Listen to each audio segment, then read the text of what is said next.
नमस्कार साथियों, एग्जाम सूत्र पॉलिटी पर आप सभी का स्वागत है। साथियों, आज के इस वीडियो में हम पढ़ने वाले हैं सर्वनाम की परिभाषा और उसके भेद, और साथ ही इसमें 20 महत्वपूर्ण एमसीक्यूज दिए गए हैं जो आगामी परीक्षाओं के लिए महत्वपूर्ण साबित होंगे। तो शुरू करते हैं आज का वीडियो। सर्वनाम,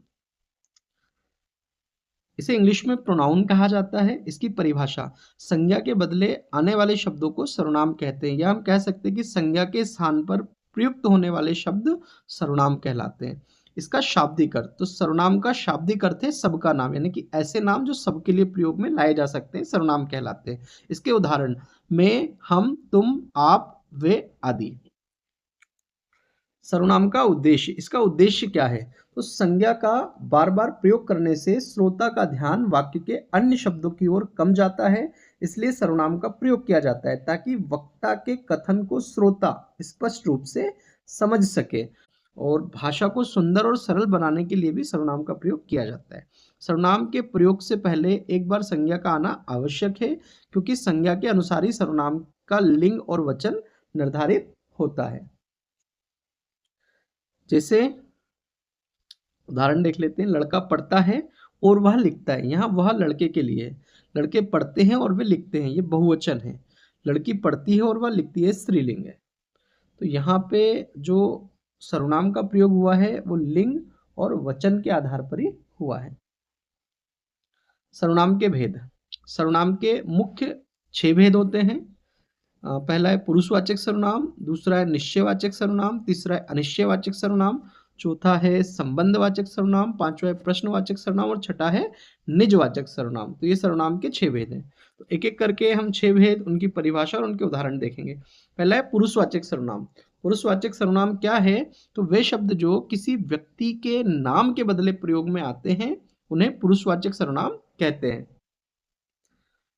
इसके 3 उपभेद हैं। पहला उत्तम पुरुषवाचक सर्वनाम, दूसरा मध्यम पुरुषवाचक सर्वनाम, और तीसरा अन्य पुरुषवाचक सर्वनाम। पुरुषवाचक सर्वनाम के उपभेद जो हैं उनको एक एक करके यहाँ डिस्कस करने वाले हैं। तो पहला है उत्तम पुरुषवाचक सर्वनाम। वह शब्द जो वक्ता यानी कि बोलने वाला स्वयं के नाम के बदले प्रयोग में लाता है उत्तम पुरुषवाचक सर्वनाम कहलाता है। जैसे मैं, हम, मैंने, हमने, मेरा, हमारा, मुझे, मुझको आदि। दूसरा है मध्यम पुरुषवाचक सर्वनाम। वह शब्द जो वक्ता श्रोता यानी कि सुनने वाले के लिए प्रयोग में लाता है मध्यम पुरुषवाचक सर्वनाम कहलाता है। जैसे तू, तुम, आप, आपको, आपसे आदि।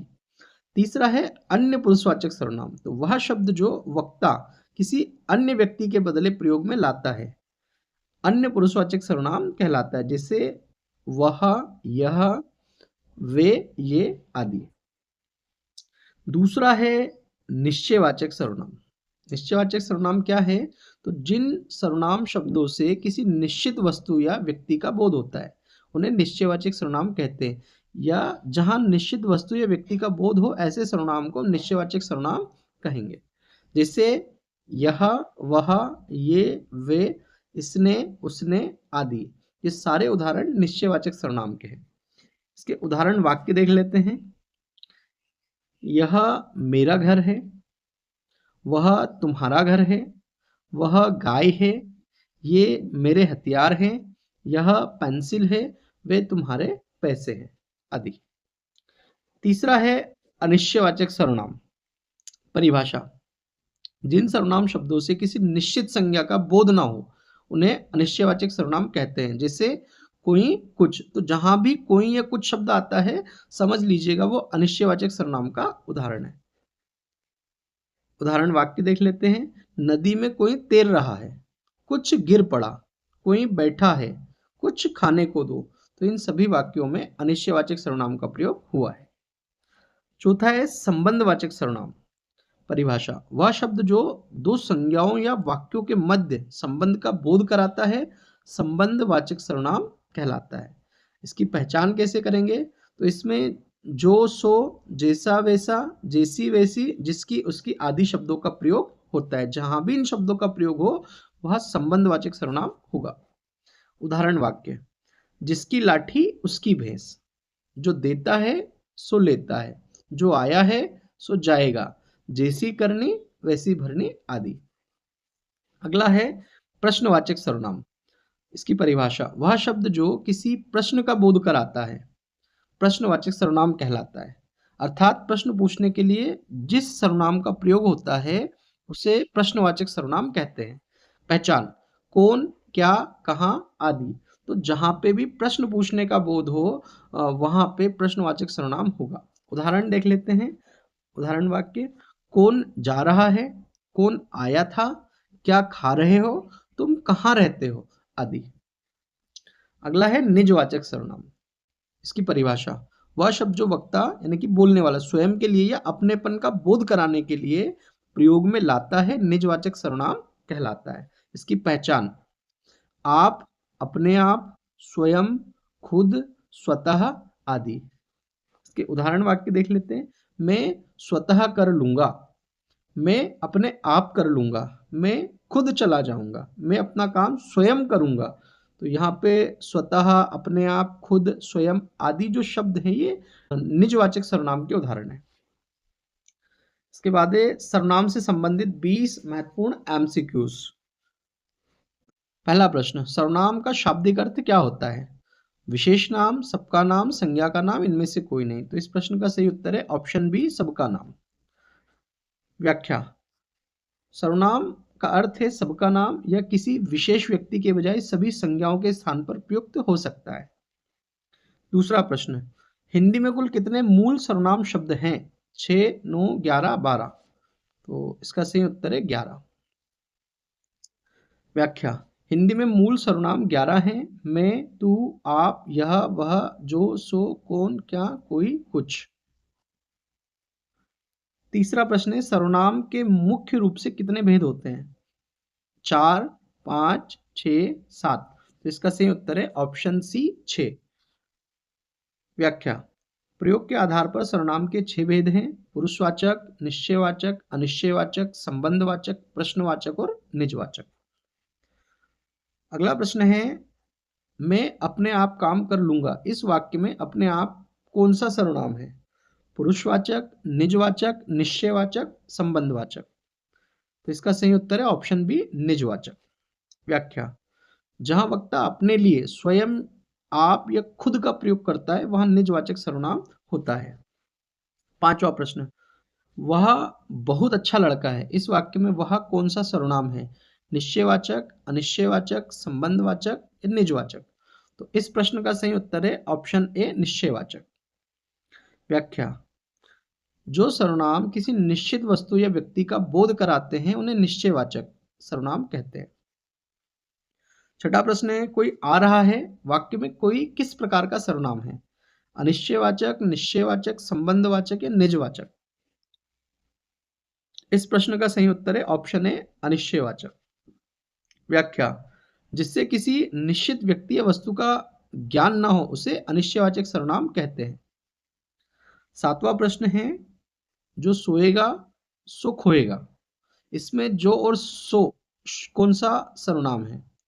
प्रश्नवाचक, संबंधवाचक, निजवाचक या निश्चयवाचक। तो इस प्रश्न का सही उत्तर है ऑप्शन बी, संबंधवाचक। व्याख्या, वाक्य में दूसरे सर्वनाम से संबंध बताने वाले शब्दों को संबंधवाचक सर्वनाम कहते हैं। आठवां प्रश्न है, शायद कमरे में कोई छिपा है। इस वाक्य में कोई शब्द है? प्रश्नवाचक सर्वनाम, संबंधवाचक सर्वनाम, अनिश्चयवाचक सर्वनाम या निजवाचक सर्वनाम। तो इस प्रश्न का सही उत्तर है ऑप्शन सी, अनिश्चयवाचक सर्वनाम।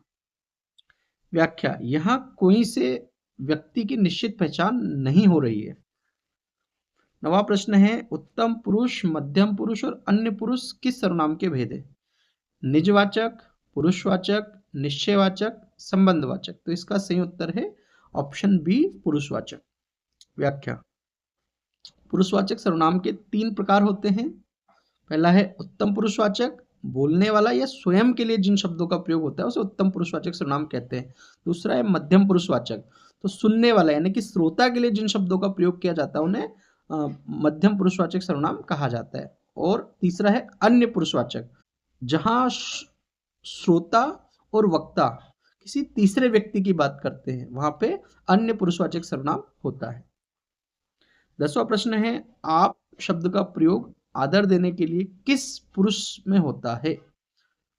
उत्तम पुरुष, मध्यम पुरुष, अन्य पुरुष, तो इनमें से कोई नहीं। इसका सही उत्तर है ऑप्शन बी, मध्यम पुरुष। व्याख्या, मध्यम पुरुष में तुम की जगह सम्मान देने के लिए आपका प्रयोग किया जाता है।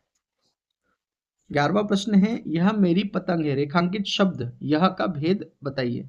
निश्चयवाचक, अनिश्चयवाचक, निजवाचक या प्रश्नवाचक? तो इस प्रश्न का सही उत्तर है ऑप्शन ए, निश्चयवाचक। व्याख्या, यह शब्द पतंग की निश्चित दूरी और स्थिति का बोध करा रहा है। अगला प्रश्न है, कौन और क्या किस प्रकार के सर्वनाम है? निजवाचक, प्रश्नवाचक, संबंधवाचक, पुरुषवाचक? तो इस प्रश्न का सही उत्तर है ऑप्शन बी, प्रश्नवाचक। इसकी व्याख्या देख लेते हैं। प्रश्न पूछने के लिए प्रयुक्त सर्वनामों को प्रश्नवाचक सर्वनाम कहते हैं, यानी कि जहां भी प्रश्न पूछने का बोध हो वहां पे प्रश्नवाचक सर्वनाम होगा। 13वां प्रश्न है, निम्न में से कौन सा शब्द सर्वनाम नहीं है? वह, तुम, हम, राम? तो इस प्रश्न का सही उत्तर है ऑप्शन डी, राम। व्याख्या, राम एक संज्ञा है जबकि अन्य तीनों पुरुषवाचक सर्वनाम है। 14वां प्रश्न है, दूध में कुछ गिर गया है, वाक्य में कुछ क्या है? निश्चयवाचक, अनिश्चयवाचक, प्रश्नवाचक या संबंधवाचक? तो इस प्रश्न का सही उत्तर है ऑप्शन बी, अनिश्चयवाचक। व्याख्या, कुछ शब्द किसी अनिश्चित वस्तु के लिए प्रयोग होता है। 15वां प्रश्न है, जैसा करोगे वैसा भरोगे, इसमें कौन सा सर्वनाम है? तो इसके ऑप्शन है पुरुषवाचक, प्रश्नवाचक, संबंधवाचक या निजवाचक? तो इस प्रश्न का सही उत्तर है ऑप्शन सी, संबंधवाचक। इसकी व्याख्या देख लेते हैं। जैसा और वैसा आपस में संबंध प्रकट कर रहे हैं। 16वां प्रश्न है, हम सर्वनाम का कौन सा रूप है? जो शब्द है हम, इस सर्वनाम का कौन सा रूप है? तो उत्तम पुरुष, मध्यम पुरुष, अन्य पुरुष या निजवाचक? तो इसका सही उत्तर है ऑप्शन ए, उत्तम पुरुष। व्याख्या, वक्ता जब स्वयं के लिए प्रयोग करता है तो वह उत्तम पुरुष होता है। 17वां प्रश्न, आप भला तो जग भला, वाक्य में आप शब्द क्या है? पुरुषवाचक है, निजवाचक है, निश्चयवाचक है, अनिश्चयवाचक है? तो इसका सही उत्तर है ऑप्शन बी, निजवाचक। व्याख्या, यहाँ आपका अर्थ खुद या स्वयं से है, ना कि सामने वाले व्यक्ति से। दरवाजे पर कौन खड़ा है, इस वाक्य में कौन क्या है? तो अनिश्चयवाचक, प्रश्नवाचक, संबंधवाचक, पुरुषवाचक? प्रश्न का सही उत्तर है ऑप्शन बी, प्रश्नवाचक। व्याख्या, यहाँ किसी व्यक्ति के बारे में प्रश्न पूछा जा रहा है। 19वां प्रश्न, यह घोड़ा अच्छा है, इस वाक्य में यह क्या है? संज्ञा, सर्वनाम, विशेषण, क्रिया? तो इस प्रश्न का सही उत्तर है ऑप्शन बी, सर्वनाम। व्याख्या, यह संज्ञा के स्थान पर प्रयुक्त होकर उसकी ओर संकेत कर रहा है। और 20वां और अंतिम प्रश्न है, श्रोता के लिए किस सर्वनाम का प्रयोग किया जाता है? उत्तम पुरुष, मध्यम पुरुष, अन्य पुरुष या उपर्युक्त सभी? तो इस प्रश्न का सही उत्तर है ऑप्शन बी, मध्यम पुरुष। व्याख्या, सुनने वाले यानी कि श्रोता के लिए मध्यम पुरुष तू, तुम, आप शब्द का प्रयोग किया जाता है। धन्यवाद साथियों, अगर आपको हमारा वीडियो पसंद आए तो हमारे चैनल को सब्सक्राइब करिए, वीडियो को लाइक और शेयर करिए।